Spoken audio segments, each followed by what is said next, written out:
Pertemuan kudus Paskah sudah tiba. Judul khotbah hari ini adalah Paskah dan Perjanjian Baru. Mari kita mengingat sekali lagi kasih karunia Tuhan yang telah membuka jalan untuk kita menjadi anak-anak-Nya dan menyelidiki kesaksian dari Alkitab. Pertama, mari kita baca 1 Timotius pasal 6 ayat 1. 1 Timotius pasal 6 ayat 11. Pasal 6 ayat 11 kita baca. Tetapi engkau, hai manusia Allah, jauhilah semuanya itu, kejarlah keadilan, ibadah, kesetiaan, kasih, kesabaran, dan kelembutan. Bertandinglah dalam pertandingan iman yang benar, dan rebutlah apa? Rebutlah hidup yang kekal. Untuk itulah engkau telah dipanggil. Kita harus merebut hidup yang kekal selama kita menjalani kehidupan iman.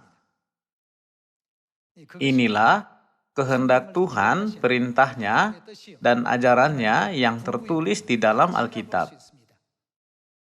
Jadi, di dalam 1 Yohanes pasal 2 ayat 25 dikatakan bahwa hidup yang kekal adalah janji Tuhan yang berharga, bukan? Tolong buka 1 Yohanes. Mari kita baca 1 Yohanes pasal 2 ayat 25. Pasal 2 ayat 25 kita baca. Dan inilah janji yang telah dijanjikannya sendiri kepada kita, yaitu hidup yang kekal. Di dalam ayat yang telah kita baca, tertulis bahwa kita perlu mengejar keadilan, kesetiaan, dan kelembutan, dan harus merebut hidup yang kekal tanpa gagal. Alkitab berkata bahwa untuk itu kita sudah dipanggil dan dipilih oleh Tuhan. Dan juga di dalam 1 Yohanes pasal 2 ayat 25 tertulis, inilah janji yang telah dijanjikannya sendiri kepada kita, yaitu hidup yang kekal. Sekali lagi Alkitab menekankan hidup yang kekal. Jika begitu, kenapa kita harus merebut hidup yang kekal? Di dalam Wahyu pasal 21 dapat menemukan jawabannya. Pasal 21 ayat 1 kita baca. Wahyu pasal 21 ayat 1 kita baca. Lalu aku melihat langit yang baru dan bumi yang baru, yaitu kerajaan sorga, sebab langit yang pertama dan bumi yang pertama telah berlalu, dan laut pun tidak ada lagi. Dan aku melihat kota yang kudus, Yerusalem yang baru, turun dari sorga, dari Allah, yang berhias bagaikan pengantin perempuan yang berdandan untuk suaminya. Lalu aku mendengar suara yang nyaring dari tahta itu berkata, lihatlah, kemah Allah ada di tengah-tengah manusia, dan Ia akan diam bersama-sama dengan mereka. Mereka akan menjadi umat-Nya, dan Ia akan menjadi Allah mereka. Dan Ia akan menghapus segala air mata dari mata mereka, dan maut tidak akan ada lagi. Tidak akan ada lagi perkabungan, atau ratap tangis, atau duka cita, sebab segala sesuatu yang lama itu telah berlalu. Ia yang duduk di atas tahta itu berkata, lihatlah, aku menjadikan segala sesuatu baru. Dan firman-Nya, tuliskanlah, karena segala perkataan ini adalah tepat dan benar. Menurut Wahyu pasal 21 ayat 4, langit yang baru dan bumi yang baru adalah dunia di mana tidak ada lagi perkabungan, ratap tangis, atau duka cita. Di dunia itu, apakah yang pertama ditiadakan Tuhan? Pertama, maut ditiadakannya. Apa maksudnya menyediakan maut? Artinya memberi hidup yang kekal. Melalui firman 1 Timotius pasal 6, 1 Yohanes pasal 2, dan Wahyu pasal 21, kita bisa mengetahui alasan mengapa Tuhan menyuruh kita untuk merebut hidup yang kekal. Tidak seorang pun bisa masuk ke dalam kerajaan sorga tanpa hidup yang kekal. Orang yang mempunyai janji untuk hidup yang kekal bisa memasukinya. Kalau begitu, siapakah yang mempunyai janji itu di atas bumi ini? Orang yang menerima janji untuk hidup yang kekal dari Tuhan di atas bumi. Hanya merekalah yang masuk ke dalam kerajaan sorga, yaitu langit yang baru dan bumi yang baru, yang disediakan oleh Tuhan, bukan? Jadi tidaklah masuk akal perkataan bahwa orang yang tidak mempunyai hidup yang kekal bisa masuk ke surga. Di kerajaan surga tidak ada lagi maut. Jadi jika seorang meninggal sesudah hidup selama 20 tahun atau 30 tahun, tempat itu bukanlah kerajaan surga. Kerajaan surga adalah dunia di mana tidak ada lagi maut, perkabungan, atau ratap tangis, atau duka cita. Alkitab berkata bahwa Tuhan telah datang ke bumi ini untuk membawa kita ke kerajaan surga dan Dia sudah memanggil kita untuk kita memperoleh hidup yang kekal. Mari kita baca Yohanes pasal 6 ayat 45. Pasal 6 ayat 45. Ada tertulis dalam kitab nabi-nabi dan mereka semua akan diajar oleh Allah. Kita diajar oleh Tuhan melalui Alkitab dari Kejadian sampai Wahyu, bukan? Tetapi firman ini berarti bahwa Tuhan datang sebagai manusia dan mengajari kita secara langsung. Ada tertulis dalam kitab nabi-nabi dan mereka semua akan diajar oleh Allah dan setiap orang yang telah mendengar dan menerima pengajaran dari Bapa datang kepadaku. Kristus Yesus sudah datang dari sorga dan kembali ke sorga. Kita yang percaya kepada Tuhan juga harus kembali ke kerajaan sorga. Syarat yang perlu untuk kita masuk ke sorga adalah kita harus memperoleh hidup yang kekal. Tuhan sudah memberikan ajaran apa supaya kita memperoleh hidup yang kekal? Mari kita baca ayat 53. Maka kata Yesus kepada mereka, Aku berkata kepadamu, sesungguhnya jikalau kamu tidak makan daging anak manusia dan minum darahnya, kamu tidak mempunyai apa? Hidup di dalam dirimu. Walaupun memiliki wajah cantik atau kehormatan atau pengetahuan yang tinggi atau uang banyak, tidak dapat masuk ke surga jika tidak mempunyai hidup yang kekal. Ayat 54. Barang siapa makan dagingku dan minum darahku, ia mempunyai apa? Mempunyai hidup yang kekal. Dan aku akan membangkitkan dia pada akhir zaman. Di sini, Yesus menjanjikan hidup yang kekal kepada orang yang makan dagingnya dan minum darahnya. Firman ini diberikan oleh Tuhan yang sudah menciptakan langit dan bumi dan segala hal dan yang berkuasa untuk menjadikan segalanya dengan firman-Nya saat Dia datang sebagai manusia. Meskipun kita mempunyai iman yang hebat dan jejak kaki penginjilan kita dapat dipuji, apakah kita bisa masuk ke surga kalau kita tidak mempunyai hidup yang kekal? Tidak mungkin. Meskipun iman kita sungguh hebat dan pengabdian kita pada Injil sangat besar, kita tidak bisa masuk ke surga jika kita tidak mempunyai hidup yang kekal. Karena kita harus mendapatkan janji akan hidup yang kekal, Tuhan telah datang ke bumi ini dan meninggalkan ajaran tentang cara menerima hidup yang kekal. Ajaran ini disebut sebagai perjanjian baru, bukan? Tolong buka Lukas pasal 22. Mari kita baca Lukas pasal 22 ayat 19. Lalu ia mengambil roti, mengucap syukur, memecah-mecahkannya, dan memberikannya kepada mereka, katanya, Inilah tubuhku yang diserahkan bagi kamu. Yesus mengatakan apa tentang roti Paskah? Inilah tubuhku. Perbuatlah ini menjadi peringatan akan aku. Ayat 20, demikian juga dibuatnya dengan cawan sesudah makan. Cawan ini berisi anggur Paskah.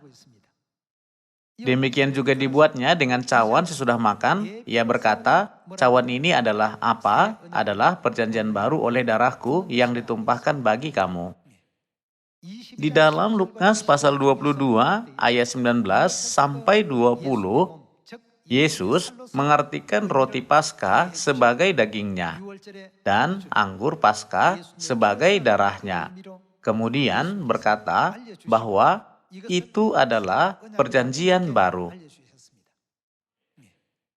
Mengapa Yesus berkata bahwa roti Paskah adalah dagingnya dan anggur Paskah adalah darahnya? Ini karena Paskah terikat dengan firman Yesus di dalam Yohanes pasal 6 ayat 54. Barang siapa makan daging anak manusia dan minum darahnya, ia akan mempunyai apa? Ia akan mempunyai hidup yang kekal.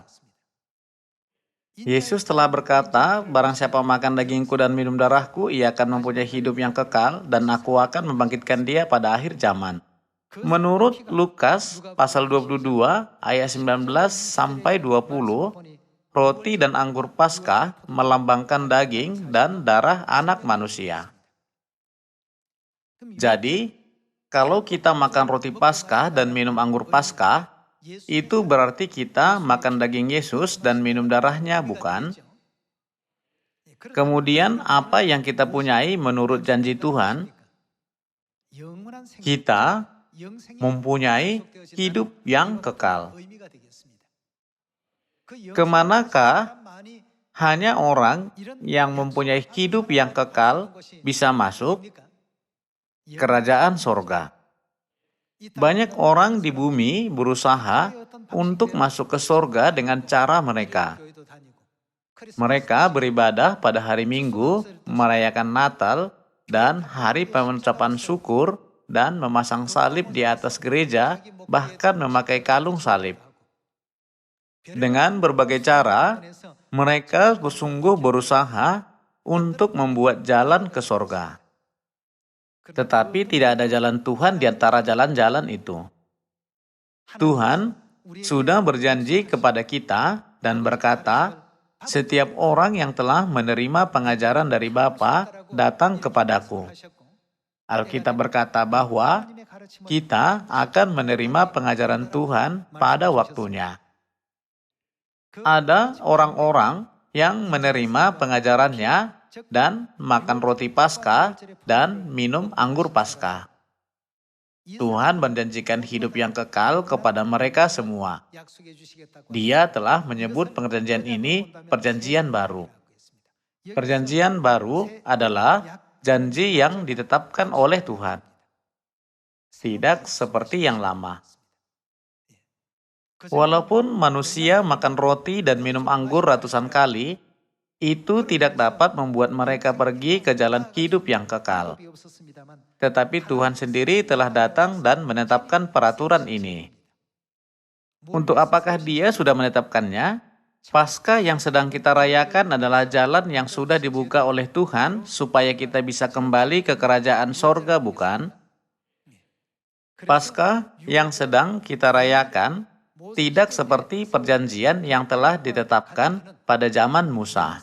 Karena hidup yang kekal dijanjikan melalui Paskah ini, perjanjian itu disebut sebagai perjanjian baru. Dan kita sedang hidup pada zaman perjanjian baru.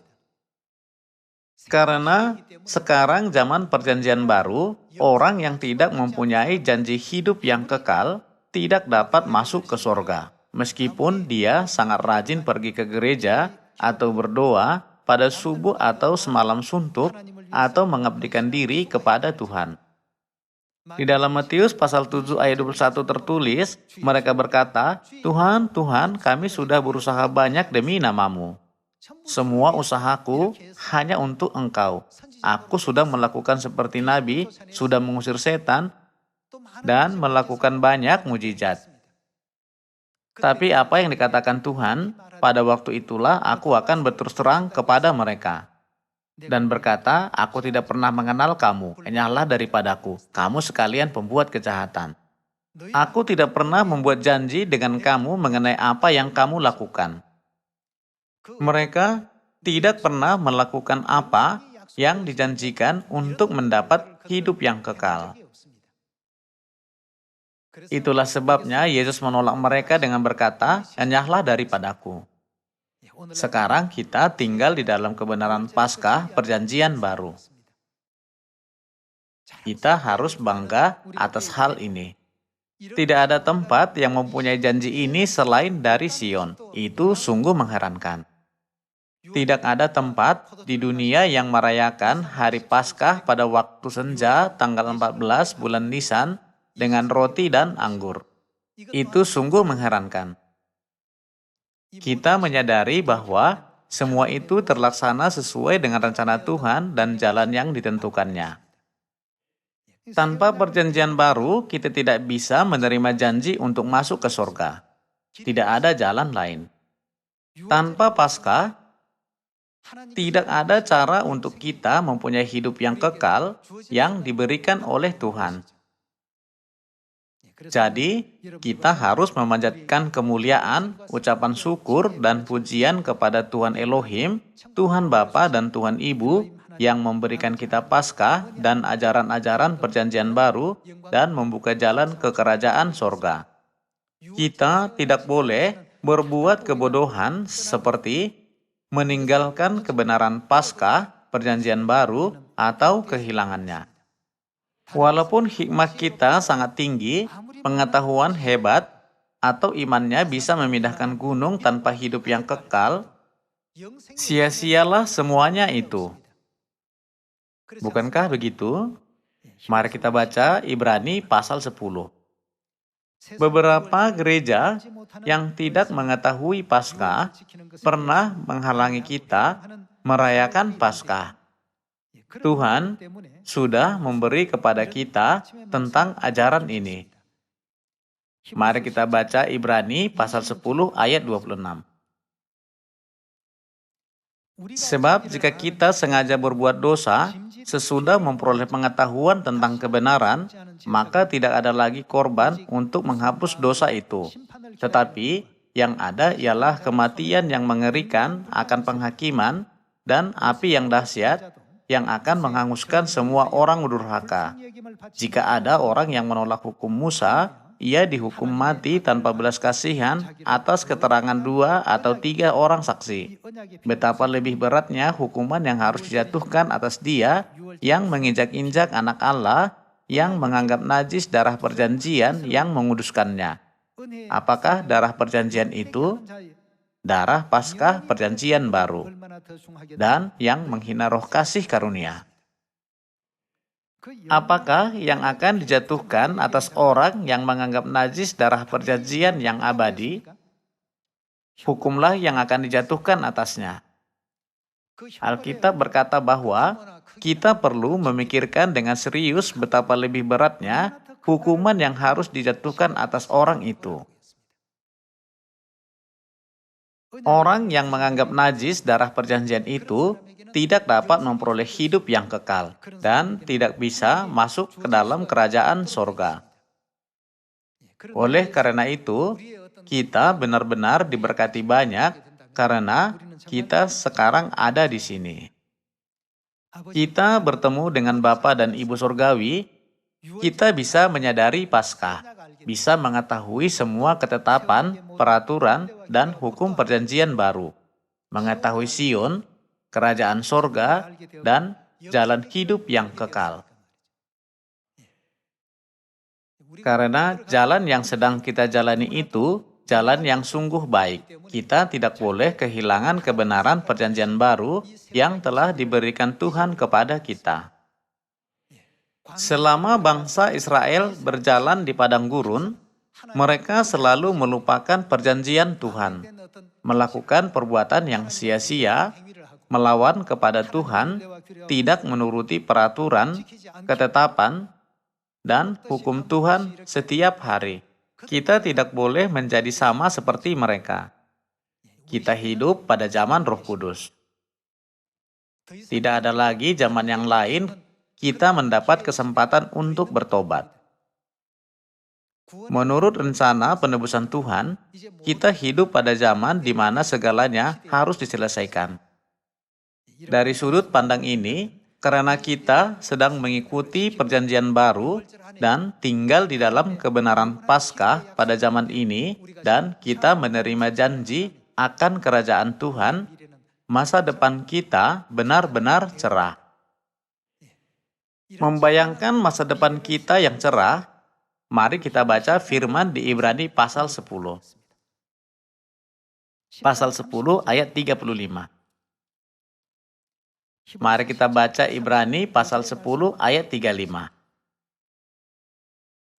Sebab itu, janganlah kamu melepaskan kepercayaanmu, karena besar upah yang menantinya. Ayat 36.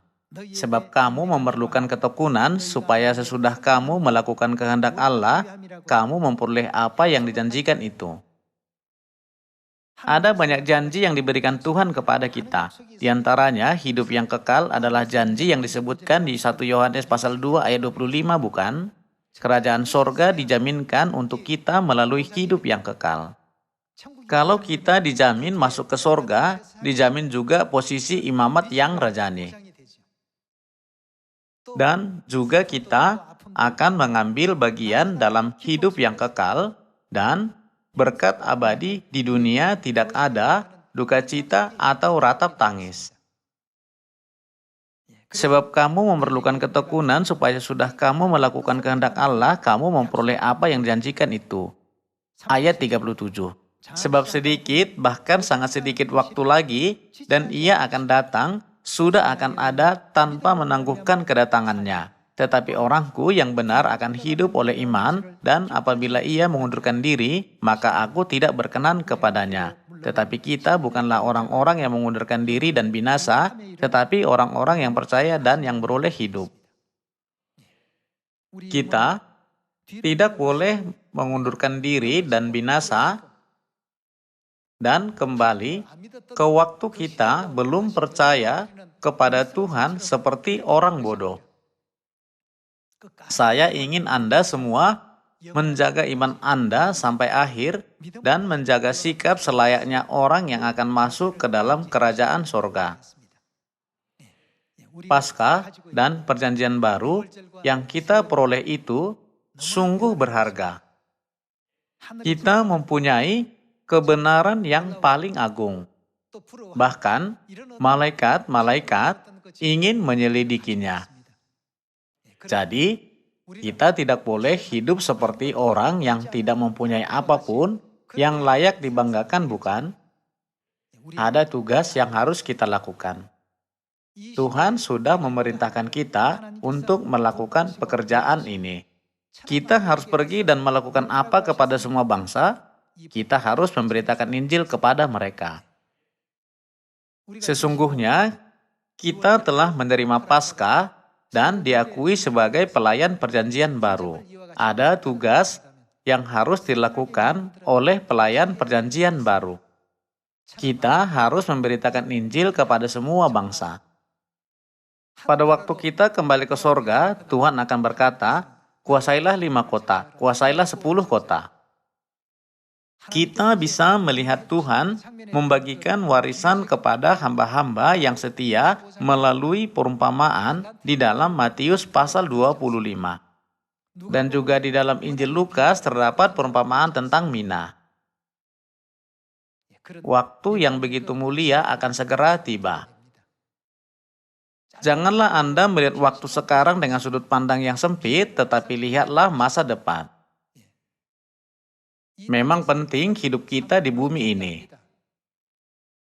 Tetapi saya berharap tidak seorang pun dari kita kehilangan hal-hal yang abadi karena hanya hal-hal sementara. Semoga Anda menerima hidup yang kekal melalui Paskah ini. Saya menutup khotbah ini. Terima kasih.